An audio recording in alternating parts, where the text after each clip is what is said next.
5 on your mental health tonight. It's been 1 year since the U.S. launched that 988 suicide and crisis lifeline to connect Americans in trouble with professional help. Here to talk about how the system is working for kids, Dr. Erica Lee, a psychologist at Boston Children's Hospital. Great to see you, Doctor. Hey, Dr. Lee. Thanks for your time. So, as you know, anyone at any age can call 988 if they feel like they need the support. But have you seen any sign yet, any indication that kids are using the hotline to get help for themselves?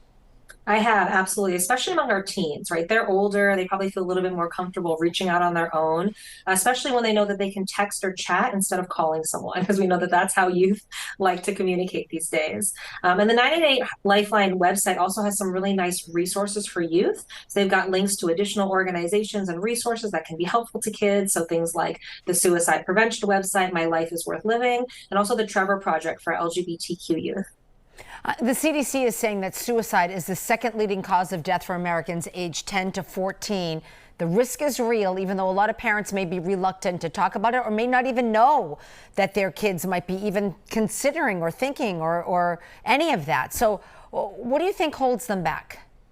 Yeah, a lot of things. So one, it's a really good reminder, right, that kids, including our younger ones, they are at higher risk for mental health concerns, right? They're really vulnerable. Their brains are still developing. There's a lot going on around them. And this is something we all need to be paying attention to. You know, the last few years have been tremendously stressful. And so adults, right, check in with the kids that you know and love to see how they're doing and to see if they might need more supports.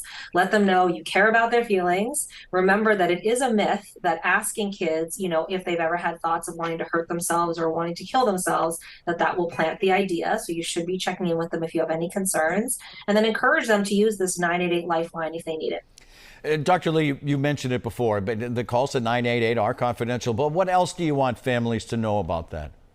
Yeah, great question. So it's free. It is anonymous. It's accessible 24/7.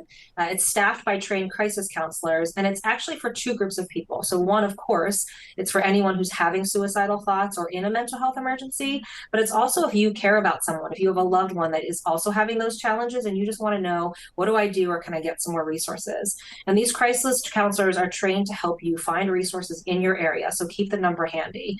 And then the last thing I'll say is that it is different from calling 911. Right? So when you call 988, they don't know where you're located. They will not automatically send emergency services to you. So that's helpful to know too if that's not really the kind of care you're looking for. That's a great reminder. Yeah, I'm so glad you just said that. That's yeah. very important.